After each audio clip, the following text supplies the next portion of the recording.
A observação dos números levantados pelo censo de 2010 suscita importantes questões teológicas acerca de como um adventista do sétimo dia deve enxergar a si mesmo dentro desse panorama religioso e como ele considera as pessoas que fazem parte de outros movimentos religiosos. A discussão dessas questões está diretamente ligada ao conceito de remanescente, visto que esta noção é o elemento central da compreensão eclesiológica adventista. Portanto, a maneira como esse conceito é interpretado determina em grande parte a forma pela qual um adventista enxerga a si mesmo e as pessoas de outras igrejas. No episódio de hoje, veremos como a Bíblia trabalha os conceitos de igreja visível e invisível. Fique ligado, o Teólogos está só começando.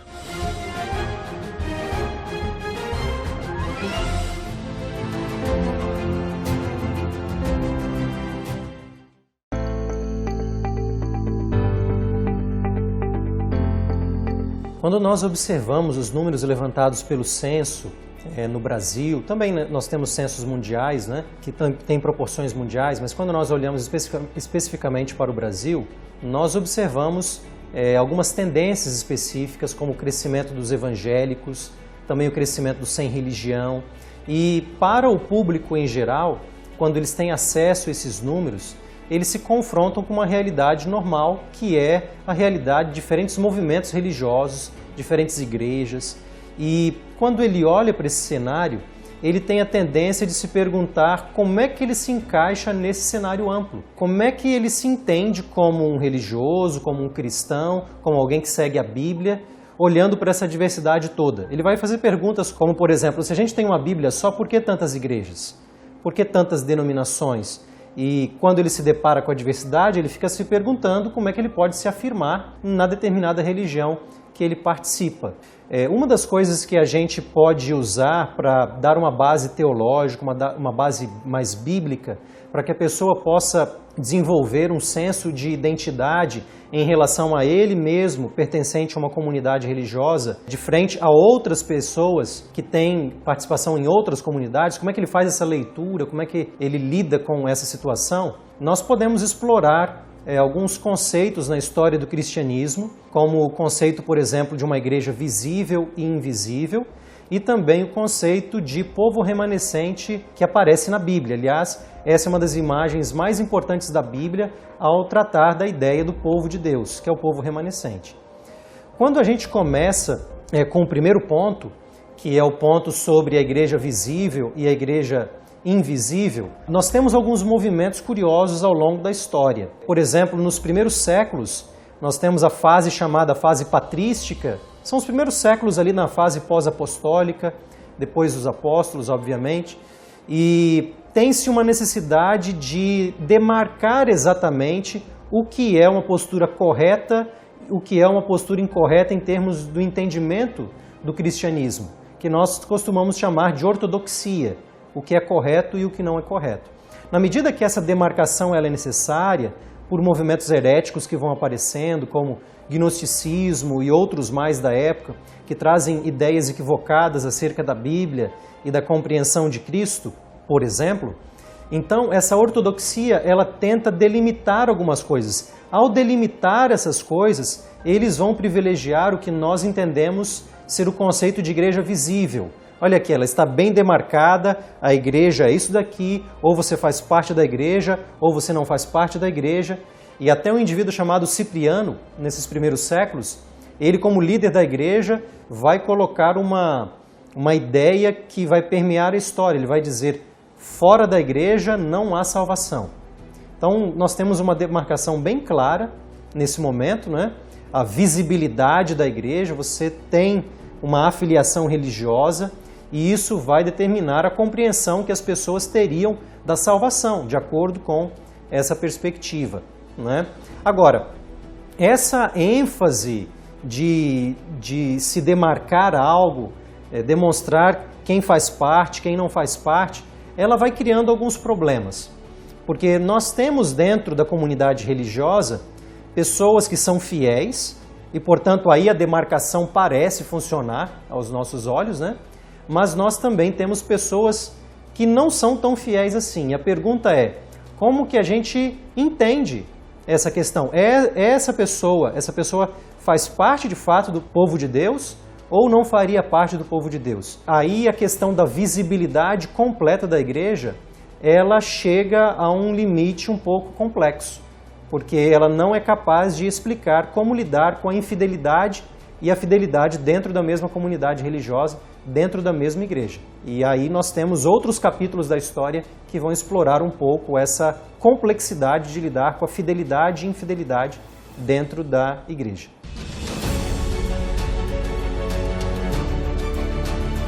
O que significaria essa questão de visível ou invisível? Isso no debate da história do cristianismo tem muito que ver com a identificação do verdadeiro povo de Deus. Quem é povo de Deus nessa história? Então, quando eu enfatizo o conceito de visibilidade, nós estaríamos enfatizando de fato a questão de que é possível nós fazermos uma separação. Esse daqui faz parte do povo de Deus. Esse daqui eu acho que não faz parte do povo de Deus. É possível demarcar, é possível distinguir claramente quem é e quem não é.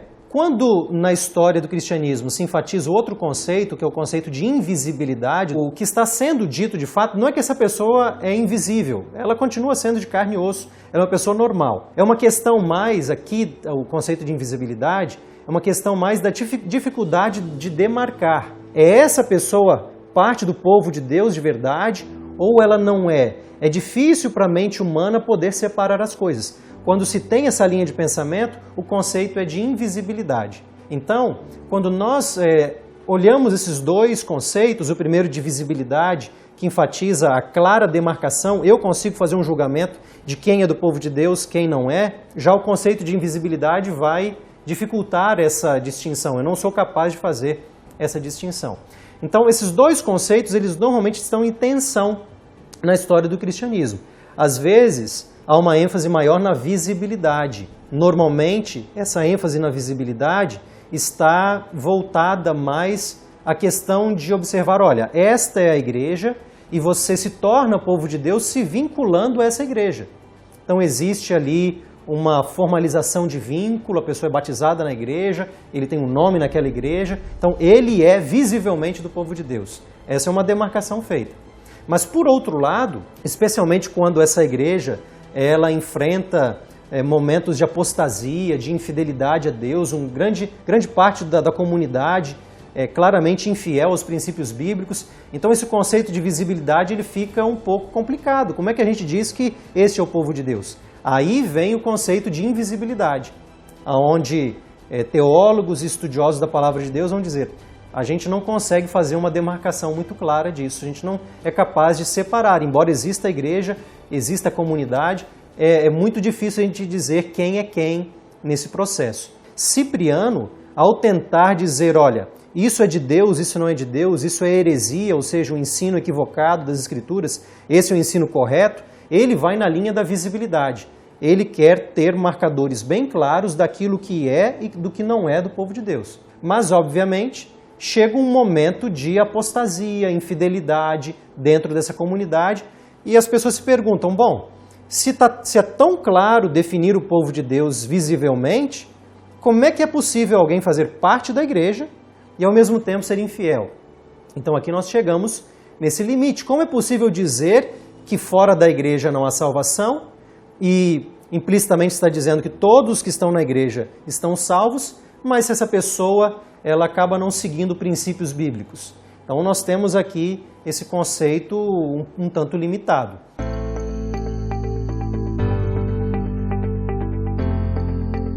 Quando nós chegamos no momento da história do cristianismo com Agostinho, Agostinho vai lidar com diferentes tipos de infidelidade dentro da igreja, inclusive de líderes religiosos. E então ele vai começar a elaborar a ideia de um povo de Deus, em certo sentido, invisível. Ele vai dizer coisas como, por exemplo, nós não temos a capacidade de distinguir dentro da igreja, dentro da comunidade religiosa, quem é de fato o povo de Deus, quem não é povo de Deus. E a gente nem deveria fazer esse exercício, ele diz, porque isso é papel de Deus no juízo final. É apenas ali que Deus vai fazer a separação e ele vai usar a linguagem bíblica dos evangelhos do joio e do trigo. Então ele vai enfatizar uma espécie de invisibilidade. Deus sabe quem é o seu povo, mas ao mesmo tempo Agostinho ele mantém a ideia de uma igreja visível.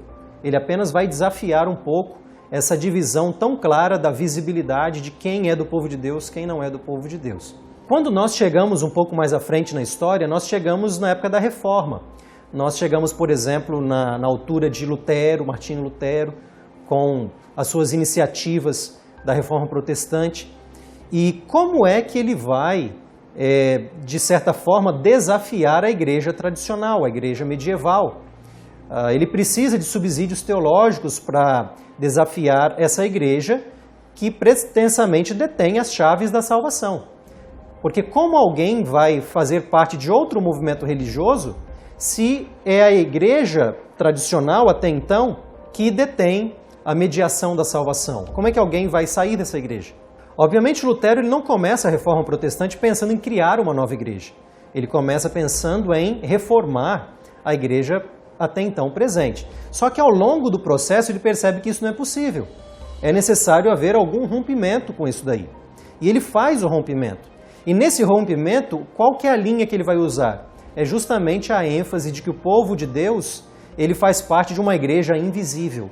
Que ela não é claramente demarcada pela filiação religiosa à igreja tradicional da sua época.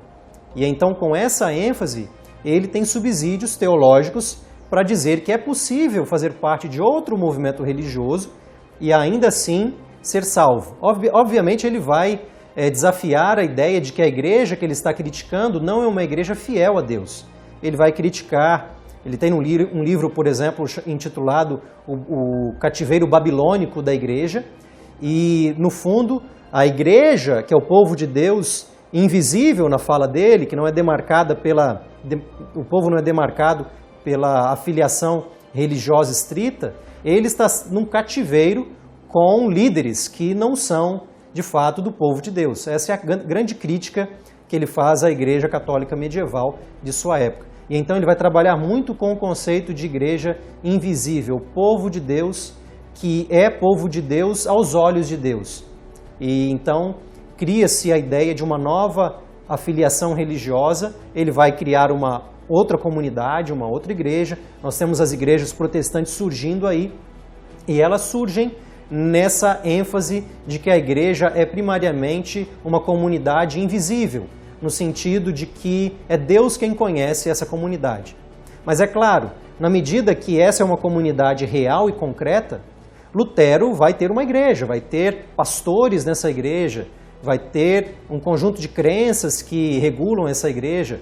Então ele vai ter elementos de visibilidade, digamos assim, elementos onde é possível demarcar o que é a crença correta da crença que não é correta, da filiação concreta a uma igreja também.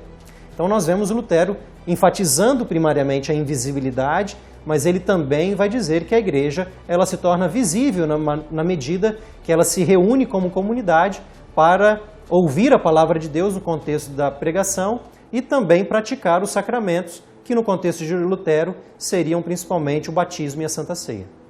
Quando nós observamos essa dinâmica da igreja visível e invisível na história do cristianismo, a gente fica se perguntando como que uma pessoa, então, ela entende a participação dela dentro de uma igreja. Ela está num corpo visível, não é? É possível perceber a sua filiação religiosa, mas o protestantismo vai dizer que o povo de Deus é primariamente uma comunidade invisível. Ela é plenamente visível apenas aos olhos de Deus, mas não cabe a nós fazer uma demarcação. Uma das coisas que o protestantismo vai trazer de maneira muito forte para sustentar essa ideia de um povo de Deus primariamente ou primeiramente invisível é o conceito de predestinação. Isso já vem no bojo do próprio Agostinho, que antecede a Reforma, ao falar da igreja como um movimento invisível, como um povo invisível, a invisibilidade da igreja. Só que aqui nós entramos em algumas dificuldades, onde via predestinação, Deus sabe quem são os seus, porque Ele já escolheu, já predestinou esse povo e tudo mais. É verdade que a predestinação é um termo bíblico que aparece em alguns livros bíblicos, especialmente nos escritos de Paulo. É bem verdade também que movimentos religiosos de hoje, como o calvinismo, elaboram bastante a ideia de predestinação. Mas quando nós vamos para as Escrituras, nós detectamos um outro conceito que é muito importante para entender o povo de Deus. E aqui, na minha fala, eu me afasto dessa ideia predestinária de que Deus escolheria o seu povo de antemão, escolheria quem é parte, quem não é parte. Eu não enxergo na Bíblia esse tipo de delimitação. Eu enxergo na Bíblia a escolha de uma pessoa para que ela aceite o convite de Deus, pela graça de Deus, fazer parte do seu povo. E é também escolha dessa pessoa se ela decide não fazer mais parte desse povo, como, por exemplo, é o caso da apostasia religiosa. E ele pode até mesmo decidir não fazer parte desse povo dentro da própria igreja, no sentido de que ele tem uma atitude infiel aos princípios da palavra de Deus, embora do ponto de vista da visibilidade, daquilo que as pessoas veem, ele é um cristão aparentemente normal e as pessoas não veem a infidelidade dele, mas ele, no seu coração, ele está apostatado. Portanto, eu acho que uma das coisas que a gente poderia acrescentar para esse debate, para essa compreensão que já vem historicamente no sentido de visibilidade e invisibilidade, eu creio que um dos conceitos fundamentais das Escrituras é trabalhar a noção de povo de Deus sob a ótica da noção de povo remanescente. O povo remanescente não aparece muito nos debates sobre filiação religiosa, mas o povo remanescente é um conceito primordial na compreensão de movimentos religiosos que querem ser fiéis a Deus. E nós temos essa compreensão. O povo de Deus ele se vê como um remanescente ao longo das Escrituras. E cabe a nós observarmos o que é este remanescente, como é que a gente entende esse remanescente, e então a gente pode trazer depois esses conceitos de visibilidade e invisibilidade, mas à luz daquilo que as Escrituras trazem sobre o povo remanescente de Deus.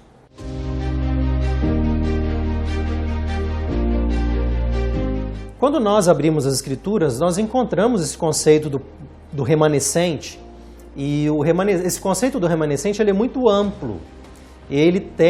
Muitos estudiosos costumam classificar esse conceito do remanescente em 3 ênfases principais. Seria, em primeiro lugar, o remanescente histórico, isto é, remanescente literalmente é aquilo que sobra.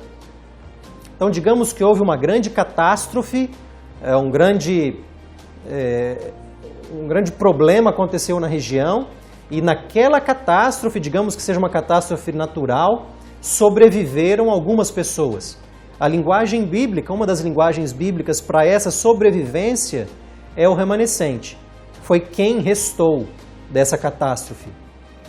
Então, essa é a compreensão histórica de remanescente. Não tem que ver com a religião em si, tem que ver com o fato da sobrevivência em si.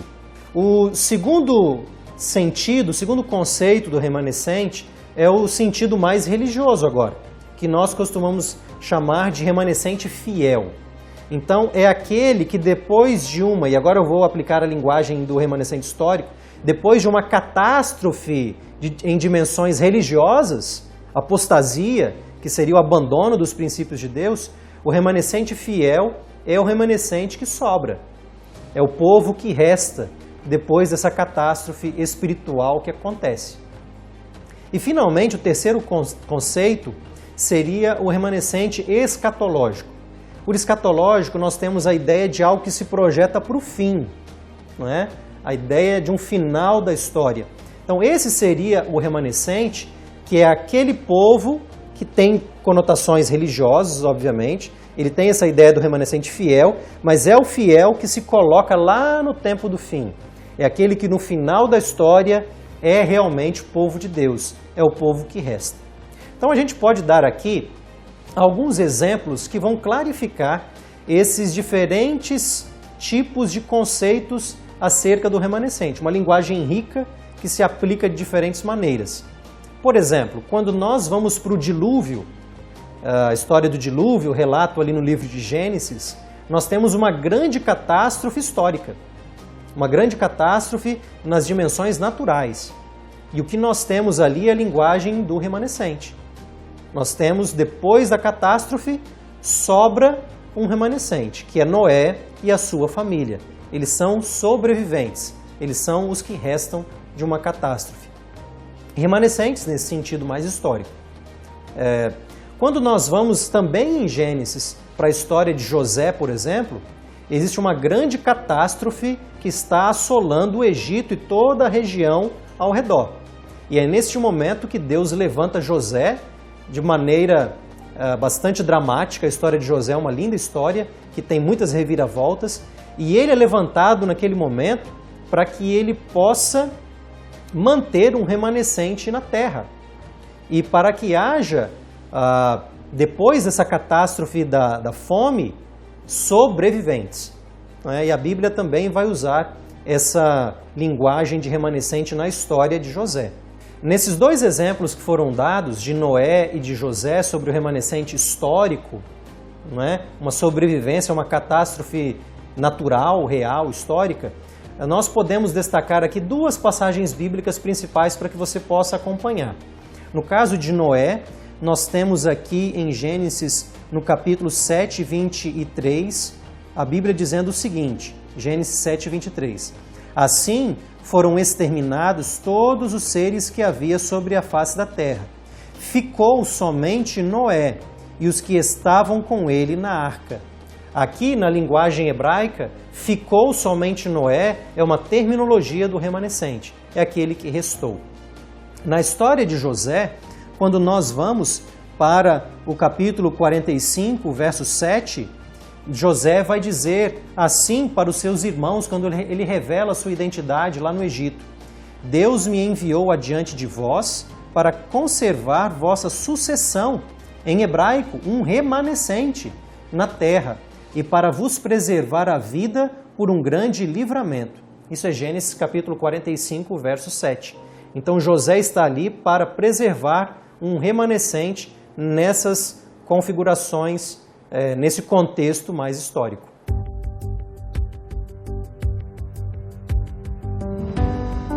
Muito bem, nós destacamos essa ideia de Noé e José fazendo parte de um momento histórico onde houve uma sobrevivência frente a uma catástrofe, mas nós também poderíamos destacar que essa narrativa de um remanescente histórico que sobrevive a uma catástrofe também tem contornos de religiosidade, de fidelidade. E aqui nós entramos no conceito do remanescente fiel. Por exemplo, o que é que faz Noé, com sua família, ser um sobrevivente histórico da catástrofe do dilúvio? E a Bíblia é bem clara ao dizer que ele é escolhido por Deus porque ele é alguém justo. Nós vamos para Gênesis capítulo 6 e 7, nós vemos ali a sua fidelidade a Deus. E é por isso que ele vai ser um remanescente histórico, porque ele é, em certo sentido, um remanescente fiel. No meio da catástrofe religiosa dos seus dias, um mundo de infidelidade, um mundo de violência, e é por isso que Deus vai destruir este mundo, é por conta da sua fidelidade que ele já é um remanescente fiel, e então vai ser um remanescente histórico. No caso de José também, ele vai preservar a sucessão na terra, especialmente da sua família, o plano de Deus se cumprindo, de fazer de Israel uma grande nação, e portanto precisa haver sobrevivência para isso. Quando José faz isso, nós também temos esse elemento da fidelidade. A fidelidade, a aliança que Deus fez com Abraão.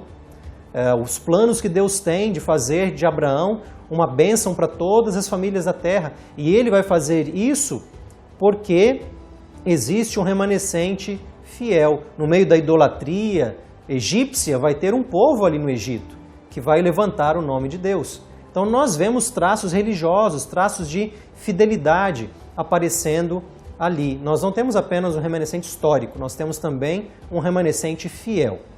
Mas note que, trazendo agora para o conceito que nós já conversamos sobre visibilidade e invisibilidade, que existem algumas situações bem curiosas aqui no relato de Noé e de José também. Vamos tomar o relato de Noé. Se nós lemos a história, O fato da família de Noé ser um remanescente histórico e fiel não significa que todos os componentes da família de Noé eram de fato fiéis a Deus todo o tempo. Nós observamos ali o relato de Cão fazendo coisas completamente inadequadas depois do dilúvio, não é?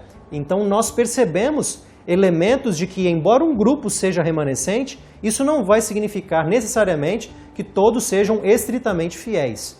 Existe uma variação aqui.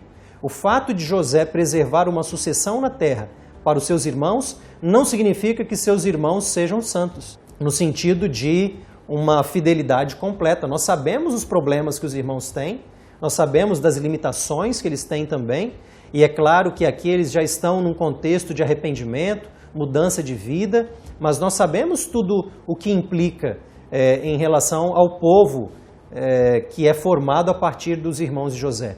Nós temos falhas, nós temos problemas que aparecem.